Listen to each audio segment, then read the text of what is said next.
వాళ్ళందరూ మీరు ఇంత పెద్ద ప్రశ్న అడగండి తపేలా ఛానల్లాగా. వాళ్ళందరికీ ఫస్ట్ బాధ్యత మీ వల్లే బాధ్యతలు. ఆ రోజే పట్టుకుని 2 నిమిషాలు కోడికత్తి 2 నిమిషాలు తెలిస్తే ఆడికి ఎన్నాళ్ళు తెప్పలు ఉండకపోయింది. ఆ వివేకానంద మటర్ ఏదో అయిపోయింటే 2 నిమిషాలు తేల్చి ఉంటే అయిపోయింది. మీకు పొలిటికల్ కంపల్షన్స్ అవన్నీ. పోనీ అవన్నీ ఎందుకు? అదంతా అయిన తర్వాత వివేకానంద మటర్లో ఫస్ట్ చార్జ్ షీట్ తీసుకెళ్ళి ఇది బాబు నేను నా అవుట్కమ్ అని సిబిఐకి ఇచ్చిన ఉదంతం ఉందా? వాళ్ళు అడిగితే ఇస్తారట. వాళ్ళు ఎందుకు అడుగుతారు? వాళ్ళకే కాలక్షేపంకి ఈ కేసు పట్టుకుంటారు వాళ్ళు. కాలక్షేపమే సార్. ఆయన ఒక మాజీ ఖచ్చితంగా అయితే మీరు ఎలివేషన్లు ఇచ్చుకోండి. ఎలివేషన్స్ కాదు సార్, అంతకు మించి ఇంక దేనికి పనికి వస్తుంది. గవర్నమెంట్ షుడ్ అంటే చేయాలా లేదా? ఇప్పుడు రెండో గవర్నమెంట్ సిబిఐకి ఇచ్చారు, మోడీ గవర్నమెంట్లు ఈయనతోనే ఉద్ధరించారు. నేను ఉద్ధరించిన అవుట్కమ్ ఏంటి చెప్పానండి? నేను హెడ్ కానిస్టేబుల్ గారు వెళ్తే ఖచ్చితంగా సొల్యూషన్ అంత కాన్ఫిడెంట్ గా చెప్తున్నాను దాన్ని.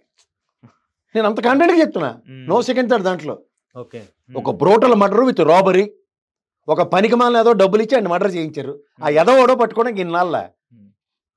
అయితే పొలిటికల్ కంపెనీస్ వల్ల ఎంత ఎంత ఎంత గింగిరాలు తిరుగుతుంటే మనోడే ఫస్ట్ బొంగరానికి తాడుకెట్టినాడు నా దృష్టిలో అయితే.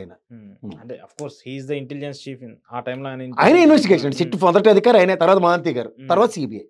సరే ఇప్పుడు ఏంటి ఈయన ఇష్యూ ఏంటి, ఈయన వ్యూ ఏంటి, ఎందుకు ఇప్పుడు ఈ ఎంట్రీ దేనికి? నిజంగానే చంద్రబాబు నాయుడుకి ఈయనకి మధ్య ఏదో గ్యాప్ ఉందని చెప్పేసి కొంత చర్చ. తాగునింతలు దయించి పక్క తీయండి సార్. తాగుంటారు కదా సార్. ఇప్పుడు ఇవన్నీ ఏంటంటే ఆయనకు ఒక మీకు మాట ఇప్పుడు ఆయనకి ప్రభుత్వంలో ఒక పదవి ఒకటి ఇచ్చారా? ఆయన యాక్సెప్ట్ చేసాడా? చేయకపోతే అసలు పదవాడేమన్నాడు, పదవాడేమన్నాడు, ఎవడు యాక్సెప్ట్ చేయమన్నాడు, ఎవడు యాక్సెప్ట్ చేయొద్దన్నాడు. అవన్నీ వాళ్ళ విషయాలండి. What why where all connected. ఇదేమన్నా పొలిటికల్ రూల్స్ ఉన్నాయంటే రేటారావు గారు ఇక పని ఇవ్వండి మాకేట్ అవుతారు. రేపు వాళ్ళు జుట్లు పీక్కోరండి, ఎందులో పడమండి మాకేట్. What why where all connected. But intelligence గా నువ్వు గెలిచేస్తావు, ఎంత మెజారిటీ నువ్వు గెలిచేస్తావు అంటే 23 ఇచ్చి కూర్చోబెట్టారు వాళ్ళకి. తెలుసా మీకు? అది మొదటి ఉద్ధరింపు.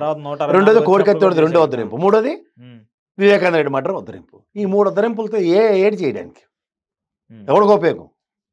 సరే ఇప్పుడు ఏంటి, ఇప్పుడు ఇది కొత్త పార్టీయా లేదంటే ఇంకో పార్టీ పునరావాసమా? ఏదైనా చేసుకోమండి, ఎవరికి ఉపయోగం లేదు. కేఏపాల్ పార్ట్ 2, కేఏపాల్ పార్ట్ 2 రాజకీయ పార్టీ పెడితే పెట్టకపోతే ఏదో పార్టీలో చేరితే ఏదో ఒక పదవి వస్తుంది అంటారు. ఎందుకు వస్తుంది? అలా బీజేపీలో లైన్ కట్టి ఉన్నారు ఇప్పటికే. ఏదో రాజ్యసభ ఇస్తారు అది అని చెప్పేసి ఒక చర్చ. రాజ్యసభ చాలండి, ఇంకా చాలు. ఆ సునీల్ గారిని ఆ రాజమౌళి గారికి ఎరుబోగలేడు కాబట్టి సినిమా తీశారు, కానీ మరి అడిగితే ప్రాణాలకు తగ్గించి తీయకుండా వెళ్ళి త్రివిక్రమ్ సినిమాలను సైడ్ కామెంటరీ చెప్పుకోమన్నట్టుగానే ఉంటుంది. అంతకన్నా ఇంకేటి ఉండదు. ఎందుకు సార్? ఆయన క్యాడర్ ఉంది కదా, ఒక ఐపీఎస్ అధికారిగా పనిచేసినటువంటి వ్యక్తి, పొలిటికల్ ఇన్ఫ్లుయెన్స్ ఉన్నటువంటి వ్యక్తి. చాలా మందిని మేము చూసాం. పాసిబిలిటీస్ ఉండదు. సుందర్ కుమార్ దాస్ గారిని, దాసరి శ్రీనివాసరావు గారిని, బోల్ మంది ఉన్నారు సార్ పొలిటికల్ ఆస్పిరెంట్స్ గా రెస్పెక్టివ్ పార్టీస్ లో జాయిన్ అయ్యి they are giving more and best services చేస్తున్న వాళ్ళు చాలా మంది ఉన్నారు. మాకు డి శ్రీనివాసరావు గారు అయితే నాకు సీనియర్ ఐఏఎస్ బ్రహ్మాండంగా తెలిసైనా వ్యక్తిగతంగా ఆయన చేస్తున్నంత చారిటీ ఎవరు చేసి ఉండరు కూడా. సుందర్ కుమార్ దాస్ గారు ఆ సామాజిక వర్గం అనగానే సామాజిక వర్గానికి ఆయన చేస్తున్నది ఏంటో నాకు తెలుసు.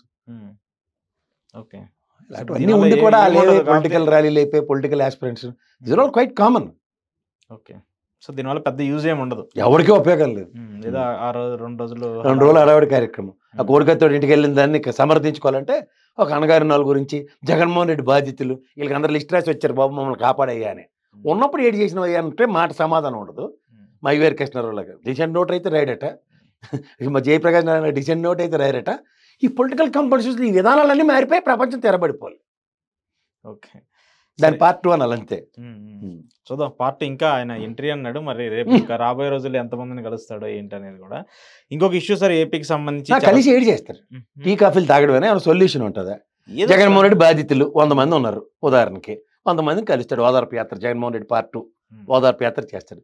వీళ్ళందరితో సంఘం ఫామ్ చేస్తాడు. మొదటిసారి మా పవన్ కళ్యాణ్ గారు టికెట్లు ఏమైనా వచ్చేస్తాడు, ఈ పార్టీ పెట్టి వీళ్ళందరికీ టికెట్లు ఇస్తాడా?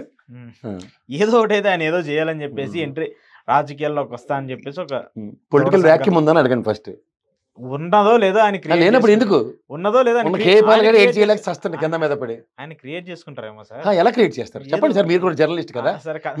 ఏ ప్రాస్పెక్ట్ లో క్రియేట్ అవుతుంది? ఉదాహరణకి జగన్మోహన్ రెడ్డి మీద బాధితుల సంఘం పెట్టాడు, లేదా బాధితులు అన్న దగ్గర అలాగే ఈ ఎలక్షన్ 11 ఇచ్చి 124 ఇచ్చారు కదా, వ్యాక్యూమ్ జస్టిఫై కదా వీళ్ళ పరంగా.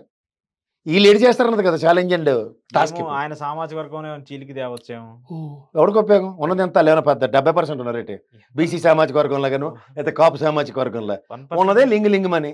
ఈసారి ర్యాలీ అయ్యారు ప్రాణాలకు తెగించి కట్టు అంటే ఏడు చూపించారు, మళ్ళీ దాంట్లో సీలికేటి ఎవరికి ఉపయోగపడుతుంది అది? ఎవడో ఒకటి సార్, ఇప్పుడు ఎవరికైనా ఇప్పుడు ఇది జగన్మోహన్ రెడ్డిని దెబ్బ కొట్టాలన్నా ఇంకోని దెబ్బ కొట్టాలి, ఇంకోని దెబ్బ ఇప్పుడు కొట్టాలి. వాళ్ళని కీలికి తెచ్చుకొని జగన్మోహన్ రెడ్డికి ఉపయోగపడడం ఏంటండి? నవ్వుతారా? అదే ఆ స్ట్రాటజీతో ఏమన్నా వెళ్తున్నారేమో అలా కదండి. ఏళ్ళలో సీలికి తెస్తే జగన్మోహన్ రెడ్డికి ఉపయోగం అవుతుందా, నష్టం అవుతుంది? మీరు జనరలైజ్ చేయండి. ఈ వ్యతిరేకత అటు పోకుండా ఇటు ఏమైనా పంపించే విధంగా ప్లాన్ అదో చేస్తున్నారు. పెద్ద వ్యతిరేకత, దానికి మళ్ళీ ఇంకా 4 ఏళ్ళు టైం ఉందిలేండి సార్. ఇలాంటి వాళ్ళని చాలా మందిని చూస్తాం.